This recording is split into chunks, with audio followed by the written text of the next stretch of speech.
జరగండి ఎందుకు పర్లేదమ్మా Johnson hospital ఎంతమంది స్టాఫ్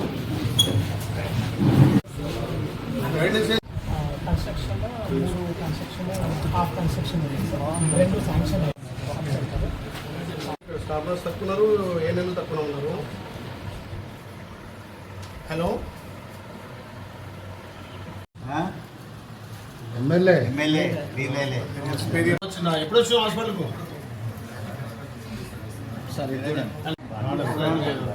తక్కువ ఇప్పుడు ఇల్లు కొత్త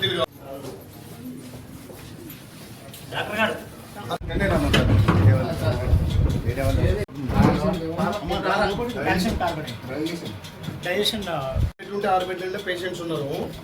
ఈ స్టాఫ్ నర్స్ మొన్న ఇద్దరు పోయినట్టు స్టాఫ్ నర్స్ 2 ఖాళీ ఉన్నాయి.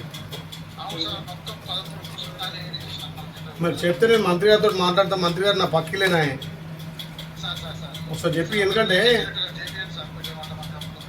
నాకు చెప్పాలి కదా మీ డాక్టర్లో లేకపోతే నువ్వు డిఎంఎస్ నువ్వన్నా చెప్పాలి కదా మాకు ఇట్లా తక్కువ అని. నేను వచ్చి చూసేదాకా నాకు స్టాఫ్ లేదంటే ఎట్లా ఉంటుంది? ఈ ఉండాలంటే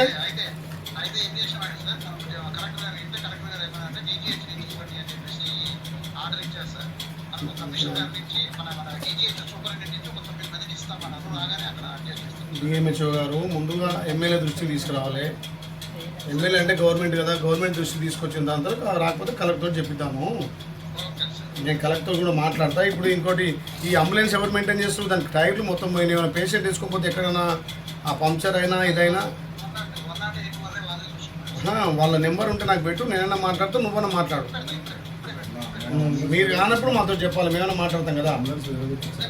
ఇప్పుడు గుండాలకు ఇప్పుడు మనం కొత్త అంబులెన్స్ ఇచ్చినాము, మరి ఎవరు దాన్ని మార్చి పాత అంబులెన్స్ పెట్టి ఎవరు ఈ కాంటాక్ట్ ఎవరు చూస్తారు అంబులెన్స్ది?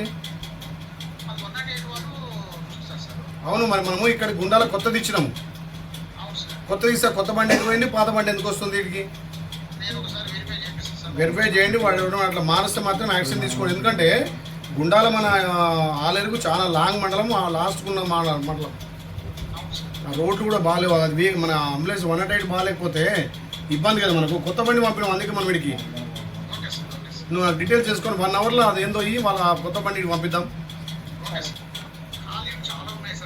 మీరు ఒక్కసారి నాకు ఇవ్వండి, రేపు నేను మంత్రి గారితో మాట్లాడతా, దామోదరతో మాట్లాడతా. రేపు నాకు ఇప్పుడు సాయంత్రం వరకు ఏమేమి వేకెట్ ఉన్నాయో నాకు ఇవ్వండి. రైట్, ఆ 188 కూడా తెలుసుకో ఒకసారి. రైట్.